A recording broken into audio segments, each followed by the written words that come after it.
আজকের গন্তব্যস্থল ফরিদপুর। আজকে কোনো ইন্ট্রো না দিয়ে সরাসরি ভিডিওতে চলে আসছি। হ্যালো ভিউয়ার্স, আসসালামু আলাইকুম। আশা করছি সবাই ভালো আছেন।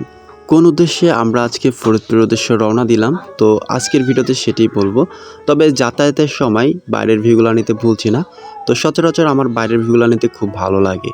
তো এখন আমরা গলন্দ মোড় চলে আসছি। গলন্দ মোড় থেকে আমরা আবার একটু দূরে গিয়ে রাজবাড়ি মডেল মসজিদ যেটা আছে সেটার ভিউটা নিচ্ছিলাম। একটা বিষয় চিন্তা করেছেন কি, এরকম বাংলাদেশে কতটি মসজিদ আছে?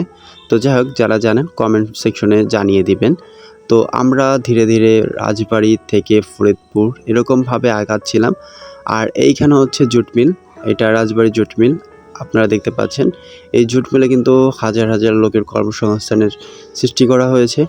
তো যাই হোক, অনেক দিন পর যেহেতু ফরিদপুরে যাচ্ছি, তো অনেক কিছুই নতুন নতুন হয়েছে বলে মনে হচ্ছে। তো সব কিছু মিলে যাতায়াতের সময় ভালো লাগছিল। তবে আমরা যাচ্ছিলাম ডাক্তার দেখানোর জন্য। তো একজন গাইনি বিশেষজ্ঞকে আমরা দেখাচ্ছিলাম। তো আমার আপাকে আর কি এক্স-রে রুমে নিয়ে যাওয়া হয়েছিল এক্স-রে করার জন্য, যার জন্য চৌধুরী ডিজিটাল ডায়াগনস্টিক সেন্টারে চলে গিয়েছিলাম। পাশাপাশি ডাক্তার দেখানো শেষে আমরা একটু খাওয়া দাওয়া করলাম, নুডলস খেলাম। আমার বন্ধু নুডলস রান্না করে নিয়ে আসছিল। যাই হোক, নুডলস খাওয়ার পরে আমরা আবার বাসার উদ্দেশ্যে রওনা দিলাম, কারণ আমাদের ডাক্তার দেখানো শেষ। তো ডাক্তার দেখানো শেষ করে আমরা আবার বাসার উদ্দেশ্যে রওনা দিচ্ছিলাম।